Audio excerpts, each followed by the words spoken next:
Bonjour à tous et bienvenue pour la réunion de présentation des résultats annuels et du nouveau plan stratégique de Claranova, l'exercice 2023-2024. Cette réunion durera environ 45 minutes pour laisser la place aux questions. Questions à la fois de la salle et puis questions à distance que vous pourrez poser directement sur la plateforme ou par le numéro de téléphone qui s'affichera tout au long de la présentation. Je donne à présent la parole à Éric Garot, le directeur général de Claranova. Bonsoir, bienvenue tout le monde. C'est un plaisir d'avoir l'opportunité ici de vous recevoir à Paris. Évidemment, pour moi, c'est en même temps cette opportunité, cette première fois où j'ai l'opportunité de vous parler des résultats. Évidemment, aujourd'hui, dans le déroulement, je laisserai Xavier parler des résultats annuels, mais je prendrai, je pense, une portion qui est fort attendue. Évidemment, on a toujours un peu ces échos des gens qui attendaient ce nouveau plan stratégique. Donc, on vous partagera avec grand plaisir comment on voit l'avenir chez Claranova. Essentiellement, pour les gens qui ne me connaissent pas, écoutez, j'ai plus de 20 ans maintenant d'expérience au niveau de la technologie. Je suis un des membres fondateurs canadiens qui a démarré ce business initialement sur Montréal. J'ai également travaillé dans une boîte française, donc chez L'Oréal, mais au Canada, à titre de directeur commercial pendant 4 ans. Et évidemment, on fait différentes choses à travers ma carrière. J'ai eu l'opportunité également de travailler pour des multinationales.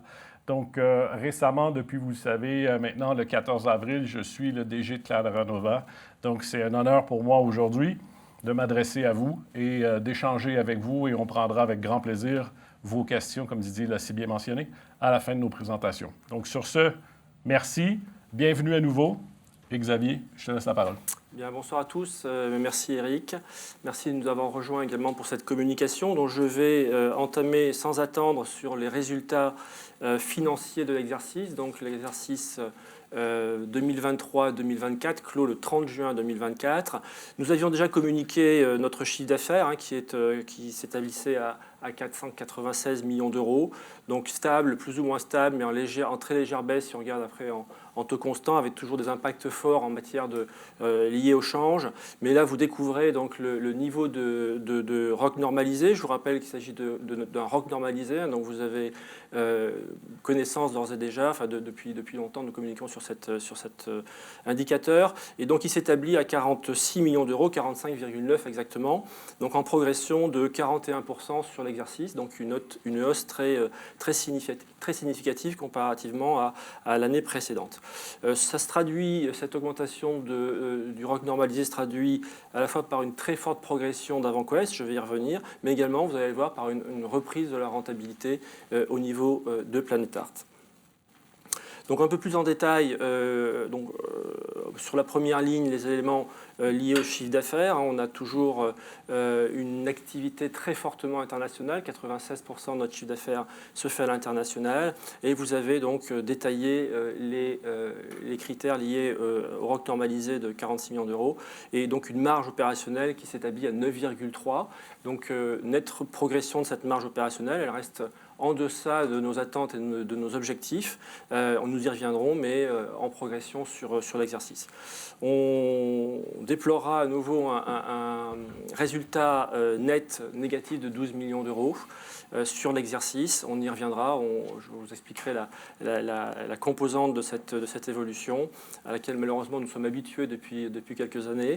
Et puis la position de trésorerie, donc on a toujours une trésorerie très confortable de 37 millions d'euros à la fin de l'exercice.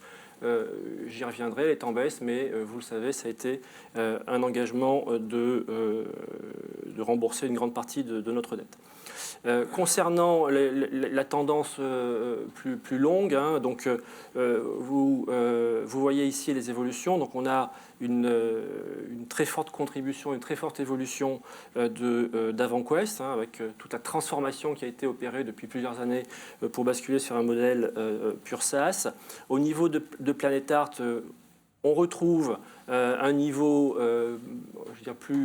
plus convenable suite à la chute post-Covid et post-app-tracking. Voilà, donc Planet Art retrouve une dynamique dans cette présentation. Bon, MyDevice, qui était à l'équilibre l'année dernière, malheureusement s'établit aujourd'hui en une position négative, donc ça aurait été un peu l'exception 2023.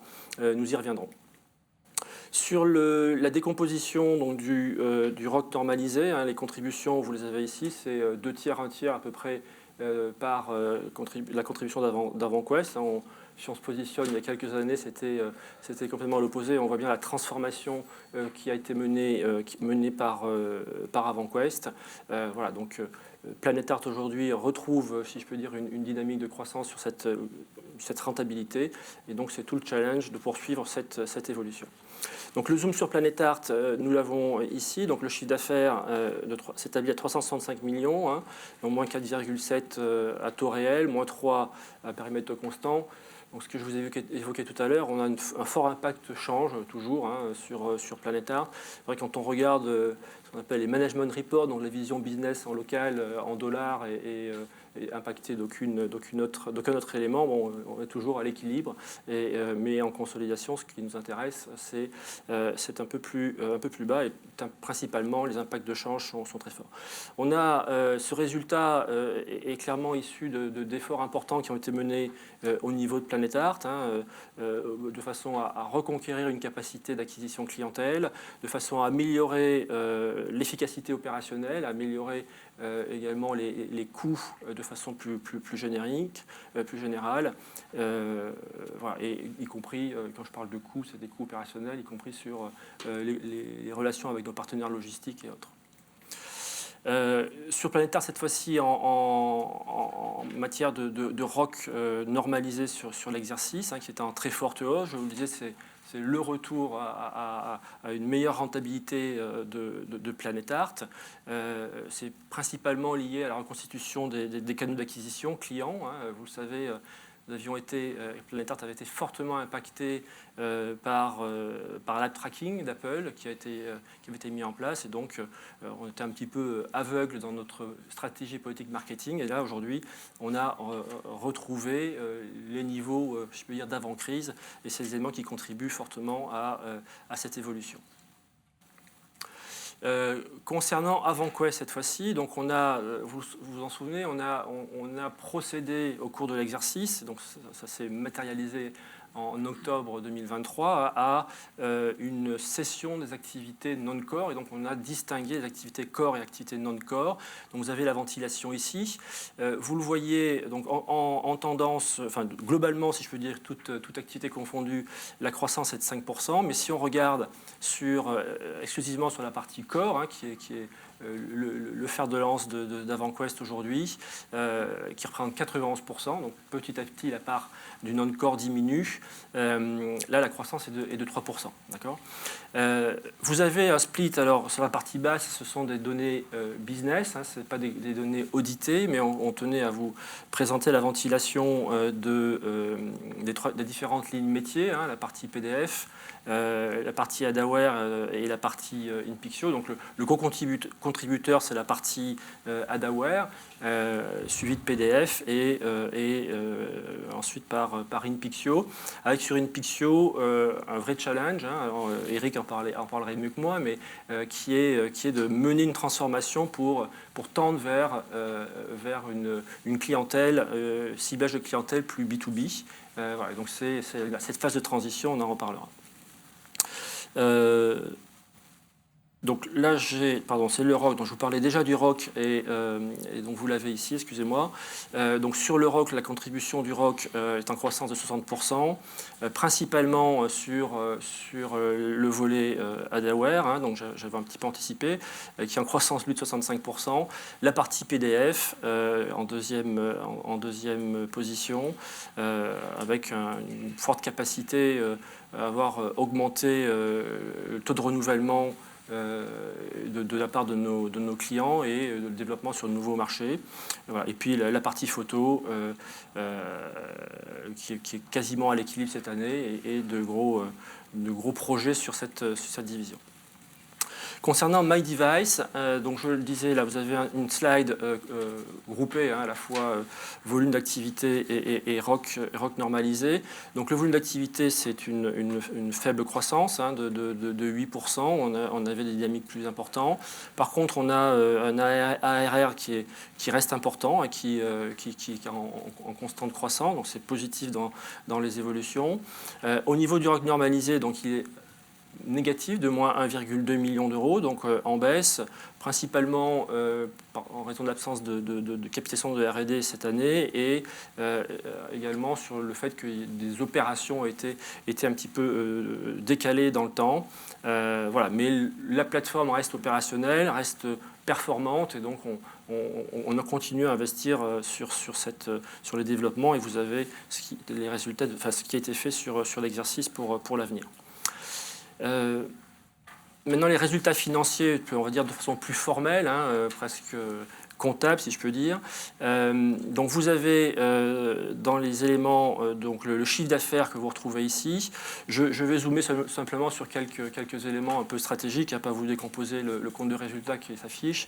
Mais les éléments à avoir en tête, c'est donc le résultat opérationnel courant qui s'établit à 39 millions d'euros. On verra derrière le ROC normalisé qui lui est publié, qui est en progression, qui a 46 millions, je l'évoquais, et en croissance de 56%. Le résultat net donc, se positionne à nouveau à moins 11 millions d'euros, net part du groupe. Donc c'est le même niveau que l'année dernière. Et vous le voyez, il y a une ligne sur laquelle je vais zoomer par la suite. C'est le résultat financier qui reste fortement négatif avec moins 34 millions d'euros. Si je repars cette fois-ci du résultat opérationnel courant, donc qui est de 46 millions d'euros, vous voyez les composantes qui sont réintégrées pour revenir de haut en bas, si je peux dire, sur la partie revenu opérationnel courant. Les frais non courants également sont présentés ici et le zoom que j'évoquais tout à l'heure sur les résultats financiers. Donc les résultats financiers sont impactés négativement donc, par le remboursement ou le mécanisme de l'Océan.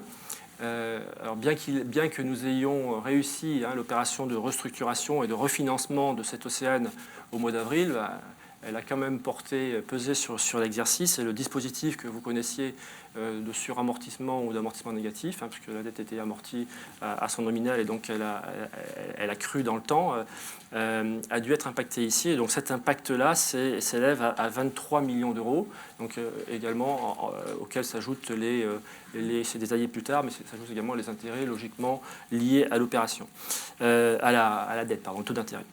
Une perte de change de 10 millions dans cette enveloppe de résultats financiers, donc 2 millions, donc c'est toujours négatif, mais c'est une bonne nouvelle. Nous étions à 6,6 l'année dernière, et donc c'est clairement quelque chose qui n'était pas acceptable, et donc on a engagé beaucoup d'efforts pour maîtriser ces effets de change, ces coûts de change, et donc on continuera à y travailler pour l'avenir. Et vous avez le détail pour compléter les 34 millions des charges d'intérêt globales de autres dettes de 7 millions d'euros, donc hors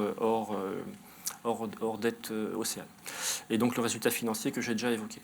Sur l'Océan, elle est volontairement détaillée ici pour que vous en ayez une meilleure compréhension. Alors dans les documents URD et autres que vous verrez, on insiste bien sur cet élément-là. Donc vous avez dans les 23,3 millions, vous avez détaillé ici l'amortissement résiduel qui est venu se rajouter comme une charge au niveau des charges financières pour 19,6 millions d'euros. Les charges d'intérêt, elles, pour 1,2 million que j'évoquais tout à l'heure, et puis les charges étalées qui sont de 2,5 millions. La perte de change, je n'y reviens pas. Et vous avez ici la charge d'intérêt sur l'exercice concernant les autres dettes détaillées. Donc le nouveau financement réalisé auprès de Shiny Capital commence à porter intérêt, vous le voyez ici. Bien évidemment, sur l'exercice, on ne voit pas l'effet de cette restructuration en complète partie, mais vous le voyez, à titre d'information, c'est du prévisionnel de l'estimé, puisque c'est une dette qui est en partie en taux variable. Voilà, l'année prochaine, on bénéficiera d'une première baisse des taux d'intérêt estimés à 11 millions d'euros, et l'année suivante de 15. Alors pourquoi 15 ? La structure de la dette intègre une PIC, donc un PIC, c'est-à-dire des intérêts qui peuvent se recapitaliser. Et donc l'engagement que nous prenons ici, c'est justement de commencer à la rembourser sur la base de notre trésorerie. Donc c'est un engagement fort, mais on y parviendra. Et vous le voyez, si vous faites par différence, c'est de l'ordre de 3 millions sur l'exercice. La trésorerie, donc l'année a été marqué par une volonté forte de désendettement. Et je vous rappelle que nous avions, et je mets de côté la restructuration de la dette Océane. Nous avions deux grosses échéances sur l'exercice, à la fois l'Ornen pour 19 millions d'euros et l'EuroPP pour une vingtaine. Donc on est à près de 50 millions d'euros de désendettement, de remboursement de dettes sur l'exercice. Et donc, vous le voyez, on a... sur ce compartiment, on s'est désendetté de 50 millions, on a remboursé 50 millions de notre dette, et notre trésorerie, elle, ne baisse que de 30. Voilà, donc c'était vraiment la volonté de consacrer une part de cette trésorerie à ce remboursement. Bien évidemment, ça va se revoir ensuite sur l'endettement, donc avec une diminution forte de l'endettement sur l'exercice. Nous passons à un endettement de 179 millions à 139 millions en dette financière brute et en dette nette de 112 à 102, donc 10 millions de réduction. Voilà, donc la tendance, si je peux dire, c'est amorcé, et donc nous engageons ce désendettement, et ça fait partie des objectifs forts du groupe. Le bilan simplifié, donc élément important à mettre en exergue. Donc il est précisément constitué, ça vous le savez, d'écarts d'acquisition. Hein, c'est lié à la stratégie historique d'acquisition du groupe. Mais vous le voyez ici, il faut, voilà, c'est important de regarder cette composante, même si nous sommes en consolidé. Donc on n'a pas les mêmes obligations concernant les capitaux propres sur les comptes consolidés, mais il est important que nous y attachions, enfin, que nous attachions à leur amélioration. Et donc, c'est lié, donc, l'évolution à moins 8 millions d'euros, donc c'est mieux que l'année dernière, hein, mais c'est toujours lié à l'impact du résultat net, lui-même impacté par les résultats financiers. Voilà, pour mémoire, nous étions dans la tendance qui était amorcée à 1 million d'euros positif au semestre. Voilà, mais ce qui est important, c'est la tendance ici. Donc, on a à cœur de s'investir sur l'amélioration continue de ce critère qui est essentiel. Je ne pourrais pas finir cette présentation sans parler de responsabilité sociale, environnementale et sociétale, hein, qui est un élément extrêmement important. Donc c'est toute la dimension extra-financière, auquel aujourd'hui, vous, investisseurs, attachez de plus en plus d'intérêt. Et donc, sachez que nous sommes loin d'être en retard sur le sujet, très investis sur le sujet. Vous avez ici beaucoup d'éléments déjà mis en œuvre par le groupe. Alors, on a un petit peu anticipé sur le gros chantier de la CSRD de l'année prochaine. Hein. C'est un nouveau paradigme, et donc il est important de se préparer cette transition. Mais d'ores et déjà, nous avons réalisé notre bilan carbone que vous avez ici. On est quand même médaille d'or, donc on fait partie des 1% de société, donc ce qui est quand même un bel exploit d'ores et déjà, avec clairement une roadmap très claire et des vraies capacités d'amélioration. On a effectué notre double matérialité également, mais c'est une composante de la CSRD pour l'année prochaine. Sachez que c'est fait que très rapidement on pourra communiquer dessus. Et puis on a travaillé avec Etifinance pour obtenir une notation d'Etifinance. Donc nous sommes à 41% aujourd'hui. Donc c'est un point de départ juste au pied du podium en réalité. Et donc on a à cœur d'y travailler. Et d'ores et déjà, de nombreuses actions ont été mises en œuvre. Et donc on a bon espoir de finir sur le podium dès l'année prochaine. On va y travailler. En tout cas, sachez que c'est un sujet sur lequel nous travaillons beaucoup, et le groupe va développer beaucoup d'actions dans ce domaine. Et donc ça conclut la présentation des résultats financiers qui seront bien plus détaillés dans le communiqué de presse et dans l'URD, bien évidemment, également tout à fait disponible pour répondre à vos questions là-dessus. Et donc je passe la parole à Eric pour qu'on dévoile désormais notre plan stratégique qui, vous en doutez, s'appuie sur ces résultats qui nous semblent très encourageants au terme de cet exercice. Merci beaucoup, Xavier.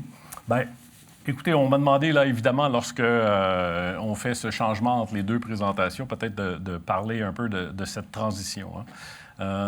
6 mois pratiquement maintenant où je suis arrivé en poste. Vous entendez déjà la première différence. Elle est audible à l'oreille. Je suis Canadien, j'ai un accent qui est déjà différent de celui qui est ici de base. Ceci dit, ça me donne également l'opportunité d'avoir pu travailler en Amérique du Nord pour différentes sociétés, de comprendre un peu également cette mentalité-là. J'ai eu l'opportunité, évidemment, d'échanger sur une base régulière avec les différentes parties prenantes à l'intérieur du groupe aux États-Unis. Je connais bien évidemment AvantQuest, on vous a parlé des résultats d'AvantQuest, etc. J'ai participé en fait à cette création du business. Donc aujourd'hui, bien, évidemment, je vais vous parler de cette vision un peu de l'organisation. Donc, hyper important pour moi de se redéfinir, de regarder maintenant vers le futur. Donc, aujourd'hui, ce dont je vous parlerai, c'est One Claranova. C'est essentiellement un cap sur la croissance rentable. Et on insistera beaucoup sur ça tout au long de la présentation. Évidemment, c'est quoi One Claranova? C'est Claranova qui entre dans une nouvelle ère. Ça veut dire un conseil d'administration, une équipe de direction ayant la même vision. Ça veut dire également reconnaître l'expérience opérationnelle du groupe. C'est un groupe qui s'est bâti avec des entrepreneurs qui ont un focus sur des objectifs, des chiffres et les performances. One Claranova, ça veut dire également une taille. Une taille, pour moi, ce qui est important, c'est de mettre à profit nos synergies. C'est d'unir nos forces pour faire mieux. Évidemment, tout ça, ça veut dire qu'on focusera sur les actifs stratégiques core du groupe. Au final, pour moi, One Claranova, c'est maintenant inspirer. Je pense que ce groupe a besoin d'inspirer. On a besoin de regarder maintenant en avant de nous, d'inspirer nos gens, d'inspirer nos clients et d'inspirer nos actionnaires. One Claranova, comme je vous mentionnais, c'est un esprit commun. C'est le désir de faire mieux. On a un conseil d'administration qui est renouvelé. Maintenant, on travaille ensemble. La majorité de l'équipe a rejoint Claranova dans les 12 derniers mois. Ensemble également, on détient plus de 25 % du capital de la société. Hyper important pour moi, c'est les gens qu'on réussit à s'adjuger. C'est les joueurs qu'on met dans une équipe. C'est le talent qu'on va chercher. À ce compte, on a renforcé l'équipe de direction de Claranova. Très content d'ailleurs de pouvoir compter sur Beth Burkhardt. Beth, maintenant, travaille pour le groupe à titre de conseillère stratégique et innovation. Elle a passé 12 ans chez Shutterfly à diriger des équipes matricielles, orientées produits, marketing, développement. On a aussi l'opportunité maintenant à mes côtés d'avoir Isabelle Frenette. Isabelle, plus de 2 ans qu'on bosse ensemble chez AvantQuest. Elle a su transformer l'équipe RH. Ils sont venus épauler, en fait, l'équipe de direction pour maximiser le talent, maximiser les structures. Xavier vous parlait plutôt, en fait, des résultats. Bien, en partie de ça, c'est la façon dont on a géré le business chez AvantQuest. C'est cette capacité à développer nos gens. Donc, à elles incarnent, en fait, le talent varié, l'esprit entrepreneurial qu'on veut mettre de l'avant chez Claranova. Le One Claranova, c'est aussi une mission commune. C'est de transformer l'innovation technologique en solutions centrées sur l'utilisateur. Ça veut dire quoi? Bien, ça veut dire de la croissance rentable. One Claranova reposera sur 3 piliers stratégiques. C'est évidemment une vision à l'opposé du passé. Nous n'aurons plus une approche de holding. Cette ère est terminée. On prendra plutôt une approche opérationnelle, une mentalité d'un groupe plus intégré, d'envergure internationale. Attention, je vais être très clair, ce n'est pas une fusion des entités, mais c'est plutôt mettre à profit nos connaissances, notre taille. Le deuxième pilier, c'est évidemment notre capacité à capitaliser sur l'IA et la data. Au final, on fait tout ça pour conquérir des clients et les fidéliser. Et évidemment, lorsqu'on parle d'un groupe intégré, on parle d'exploiter des synergies. Et ces synergies-là, elles doivent déboucher sur des performances améliorées. Donc, maintenant que je vous ai parlé et je vous ai présenté cette vue plutôt globale de ce que sera le One Claranova, laissez-moi parcourir les piliers un à un.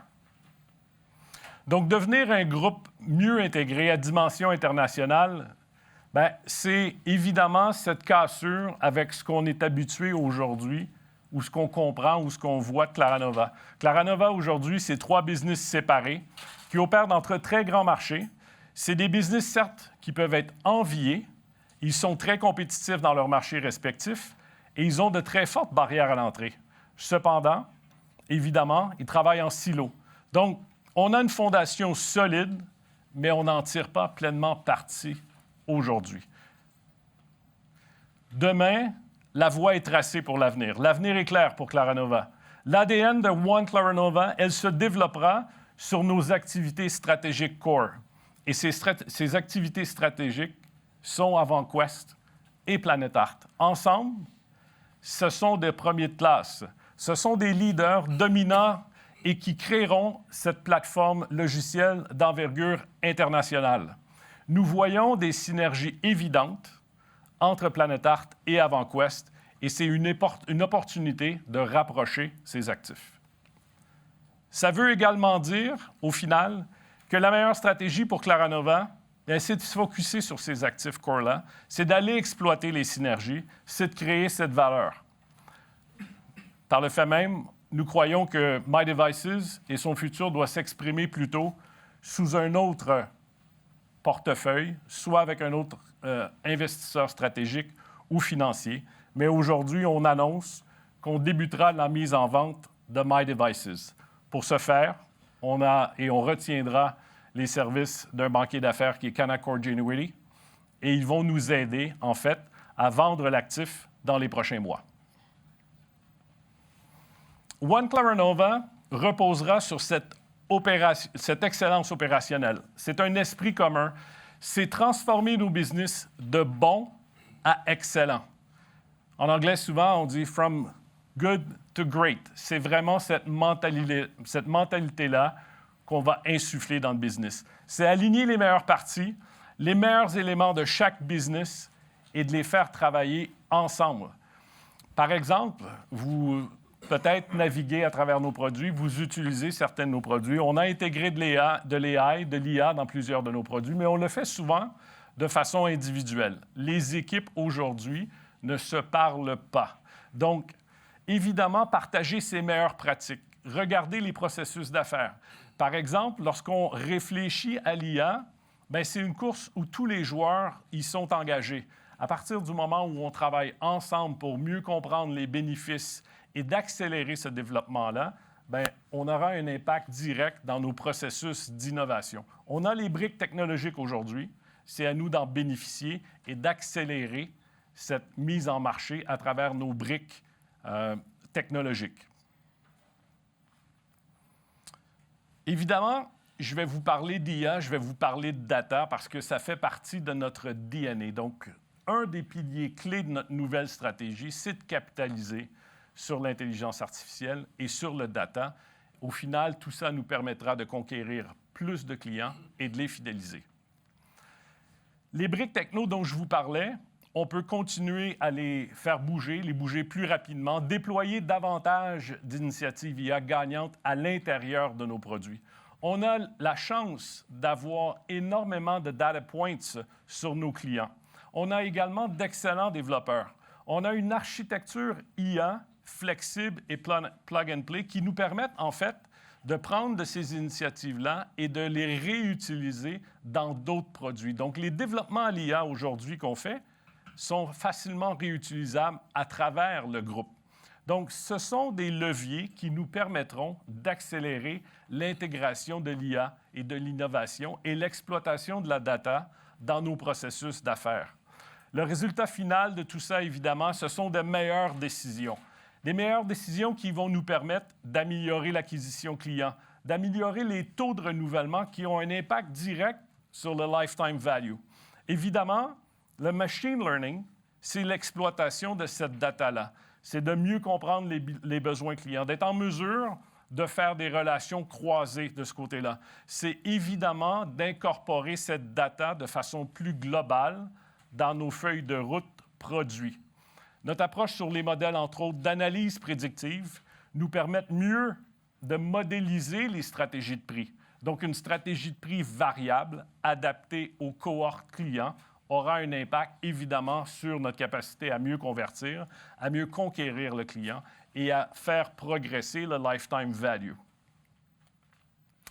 Je pourrais vous parler en fait encore de plusieurs autres initiatives sur comment est-ce qu'on peut voir la déclinaison de l'IA dans nos produits et comment est-ce qu'on voit également le futur. Parce que l'IA, ça se passe aujourd'hui, mais on regarde l'IA plutôt également dans le futur. Ça veut dire quoi pour l'organisation?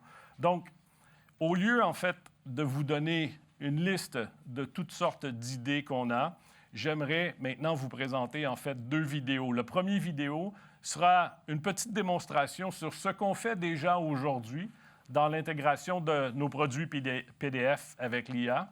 Et la deuxième vidéo, c'est une proof of concept, donc un POC sur lequel on travaille déjà sur les prochaines itérations et pour vous faire rêver un peu ou imaginer ce que pourra représenter l'IA demain matin dans nos produits. Voici notre nouvel assistant IA, votre aide intelligente dans Soda PDF Online. Grâce à l'assistant IA, vous obtiendrez des informations et des réponses instantanées. Il vous suffit de télécharger votre document pour obtenir des résumés et des réponses à vos questions. C'est une façon intelligente de faciliter votre travail et d'obtenir les informations dont vous avez besoin en un rien de temps. Découvrez dès aujourd'hui cette nouvelle fonctionnalité de Soda PDF Online et apprenez comment elle peut booster votre productivité.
Change le ton du dernier paragraphe de la 3e page. Passe de l'incertitude à la confiance en modifiant le texte.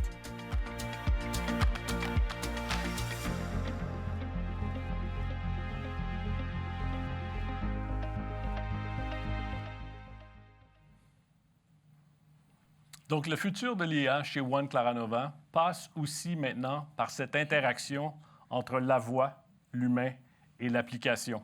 Être capable, en fait, de permettre à l'humain de dire à nos applications ce qu'ils ont envie de faire pour, au final, les amener plus rapidement aux résultats qu'ils recherchaient.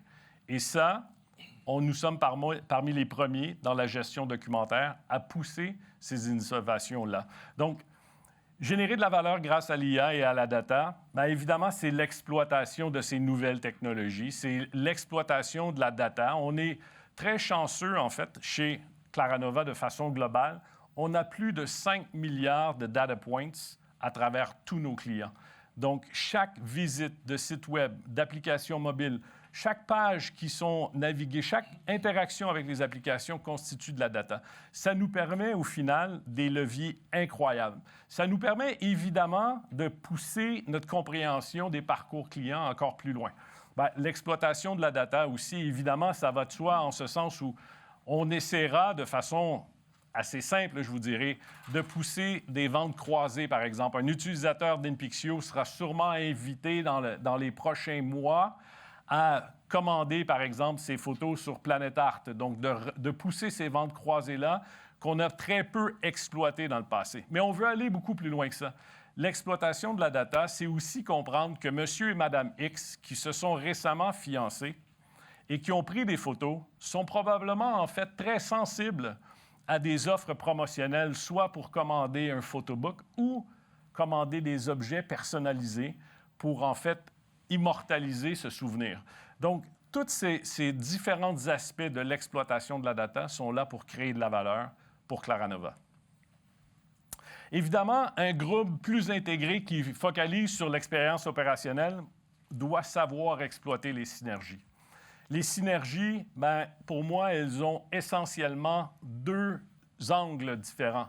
Il y a des synergies qui sont orientées vers la croissance et l'objectif de One Claranova, ce sera de mieux saisir ces opportunités de croissance-là. C'est de travailler ensemble sur des connaissances complémentaires. Lorsqu'on regarde nos différentes équipes aujourd'hui, ce sont des équipes qui travaillent sur des plateformes similaires, que ce soit Google, par exemple, que ce soit les plateformes de Meta. Il y a des expertises chez AvanQuest qui ne sont pas tout aussi à point chez PlanetArt et vice-versa.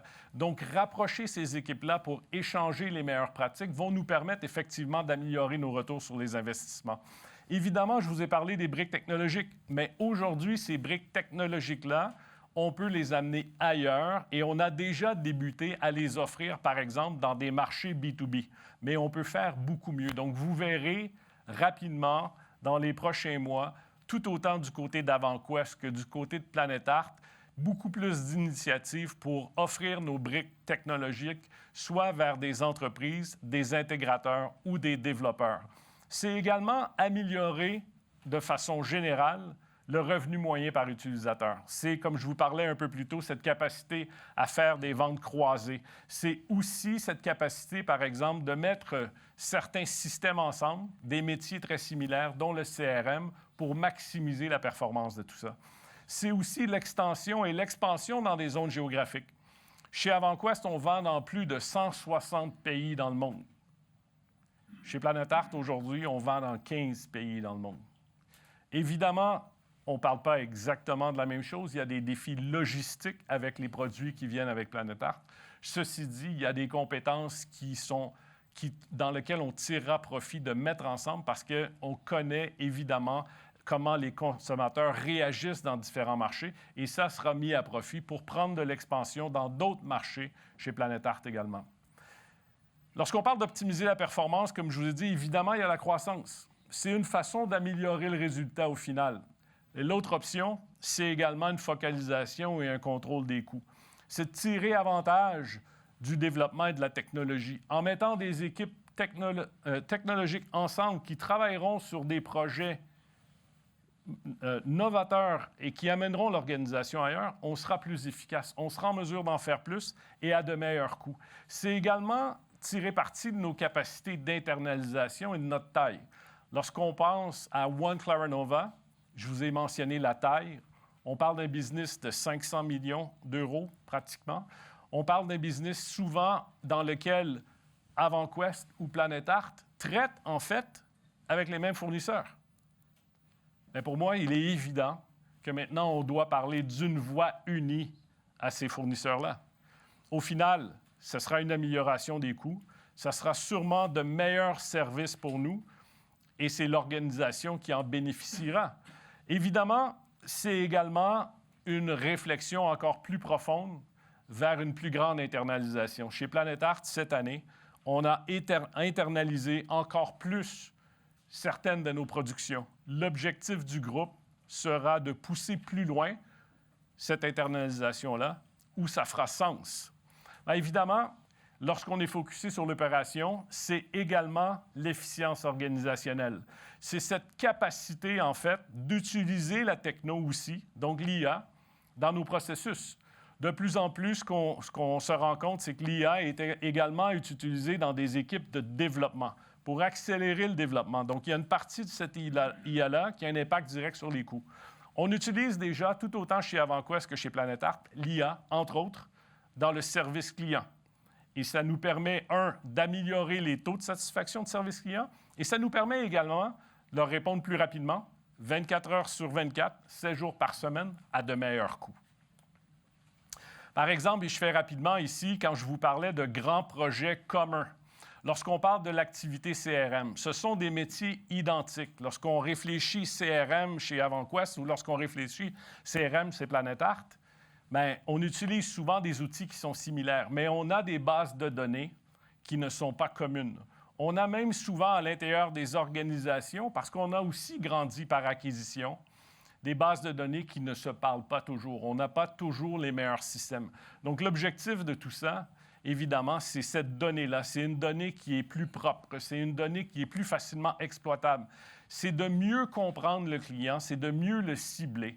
Oui, c'est un projet qui est énorme, c'est un projet de longue haleine, mais au final, bien fait, ça permet des meilleures campagnes, ça permet des meilleures conversions, ça permet d'amener le lifetime value d'un client à un autre niveau. C'est un type de projet, lorsqu'on parle de synergie pour optimiser la performance, qui a un impact tout autant en termes de revenus qu'en termes de coûts. C'est de l'efficacité qui génère de la croissance et c'est de l'efficacité qui générera également un cost saving. Donc, maintenant, je vous ai fait globalement cette perspective, ce tour d'horizon sur les 3 piliers qui constituent en fait nos piliers stratégiques de ce One Claranova et cette croissance rentable.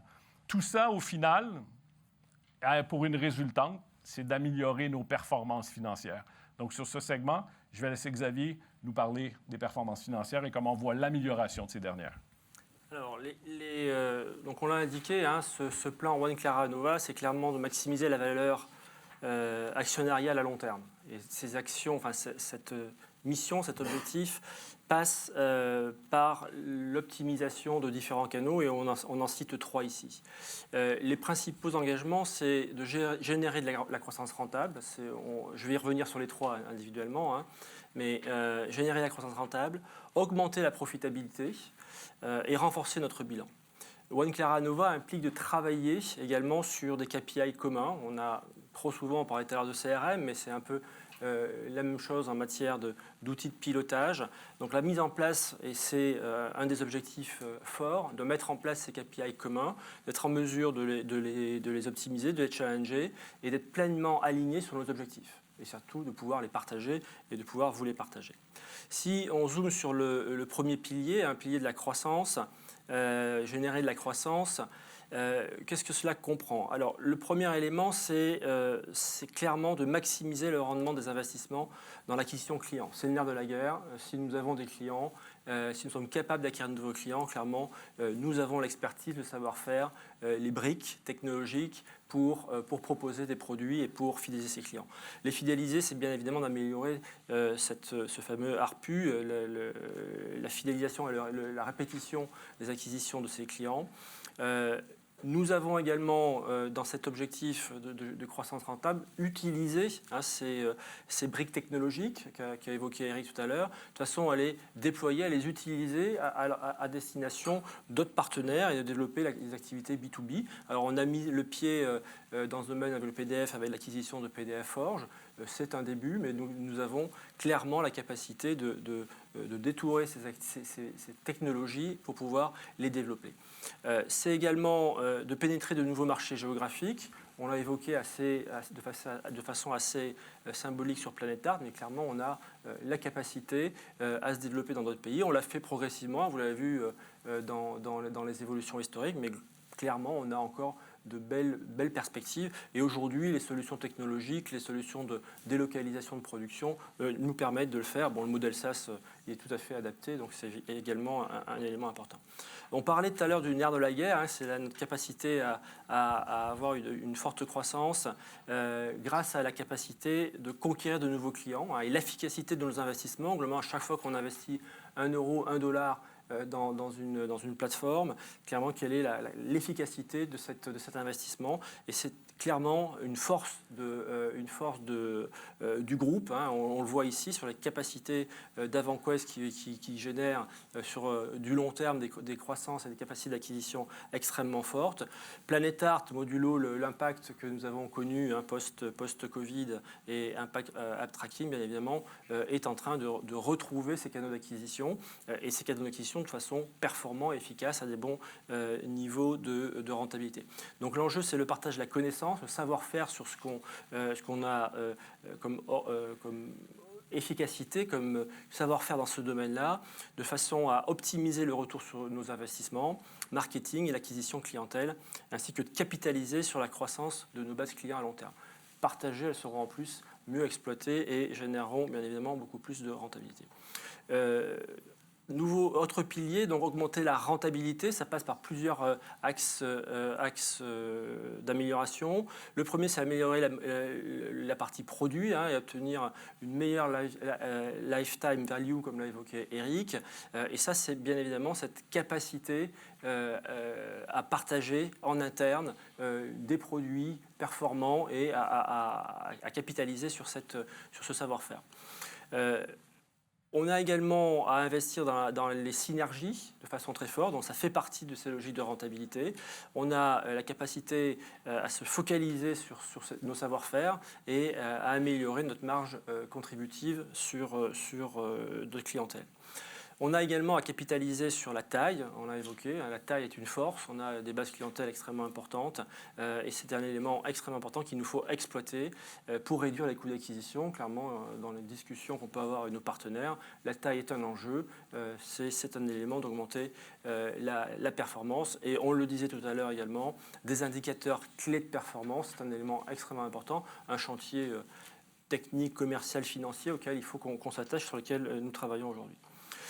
Autre troisième pilier, renforcer notre bilan. Il est bien évident que l'effort commercial, l'effort technologique est essentiel, mais il faut également qu'on se focalise sur des optimisations au niveau de notre bilan. Le premier élément, c'est d'optimiser la gestion de notre cash. On a la chance d'avoir des activités génératrices de beaucoup de cash, principalement en BFR négatif, et donc il faut être en mesure de gérer cette trésorerie. Donc on ira vers une logique de cash pooling de façon à encore mieux gérer les sujets de gestion de change, les sujets de devises, et donc ça nous permettra encore une fois d'optimiser notre rentabilité.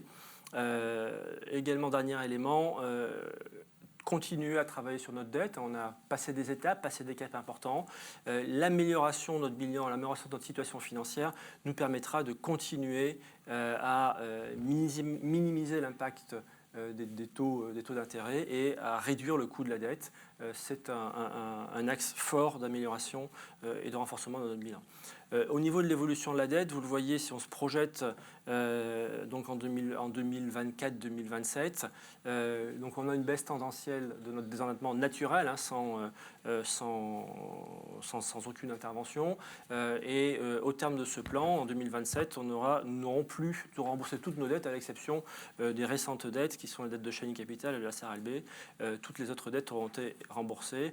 Et bien évidemment, c'est l'opportunité et la nécessité de travailler en permanence sur l'optimisation de ce coût et le coût de cette dette-là. Merci Xavier.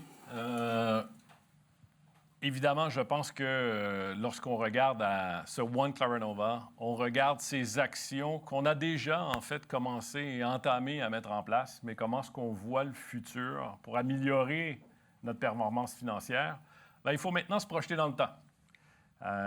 Nous sommes ici aujourd'hui, on se reverra dans 3 ans, et en fait, ce que je voudrais vous présenter maintenant, c'est notre bulletin de notes dans 3 ans.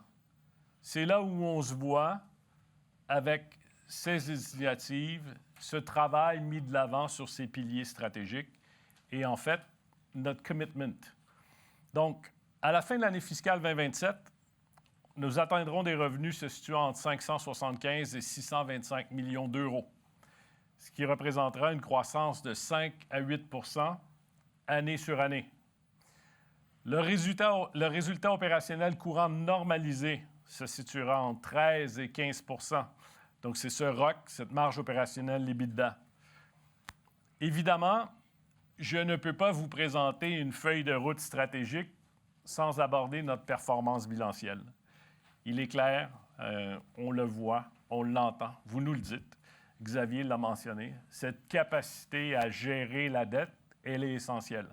Évidemment, je pourrais vous dire, lorsqu'on compare à d'autres grands groupes de tech, lorsqu'on regarde les ratios d'endettement, Claranova ne se situe pas dans la fourchette haute de ce que sont les ratios d'endettement dans la tech. Ceci dit, on ne se satisfera pas de ça. Aujourd'hui, lorsqu'on regarde le ratio d'endettement net, évidemment, en 2023, il était de 3,4. En 2024, il a diminué à 2,2. ce qu'on vous dit, c'est qu'à la fin de l'année fiscale, ce ratio d'endettement net représentera moins d'une fois l'EBITDA généré par le business. Donc oui, effectivement, nous allons maîtriser cette dette. On va renforcer le bilan, mais on va évidemment améliorer l'efficacité opérationnelle du groupe, ce qui va nous permettre, comme Xavier mentionnait, une meilleure gestion de cash, mais de dégager plus de cash qui nous permettra d'adresser la dette et de continuer à diminuer notre endettement net comme on vous le présente aujourd'hui. Ce que j'ai envie de vous dire aujourd'hui, c'est ma façon, c'est la façon de Xavier de voir l'avenir. Ces piliers stratégiques, c'est ceux qui guideront nos décisions, nos actions. Ce que je suis en train de vous dire est assez simple. C'est que nous sommes sur la bonne voie. Je crois dans le potentiel de One Claranova. Nous devenons un groupe intégré d'envergure internationale avec une obsession opérationnelle. Nous avons d'excellents produits. On est animé par l'IA, la data, l'innovation. Nous exploiterons des synergies comme nous ne l'avons jamais fait par le passé pour optimiser nos performances. C'est au final, ce nouveau Claranova, ce sont les bénéfices d'un groupe plus intégré, orienté sur la performance, sur la mesure de la performance, avec des chiffres, parce que c'est avec des chiffres que les opérateurs prennent leurs décisions. Oui, il y a du boulot à faire, mais comme je vous dis, cette voie-là, cette voie du succès, pour nous, elle est tracée. Donc, avant de passer avant la période de questions, j'ai envie de vous laisser plutôt sur une petite analogie. Évidemment, je voudrais faire honneur à mes origines et à mes racines canadiennes. Si on me demandait aujourd'hui de définir Claranova, de parler de Claranova, bien, je vous répondrais comme Wayne Gretzky. Wayne Gretzky, cette légende du hockey sur glace canadien, a parlé des Oilers d'Edmonton lorsqu'il a joint l'équipe du renouveau. Et ce qu'il a dit aux gens, c'est patiner dans la direction du palais et non pas où il était. Ça veut dire quoi pour nous? C'est que lorsqu'on regarde Claranova, on est tourné vers l'avenir. Merci. Merci, Christian.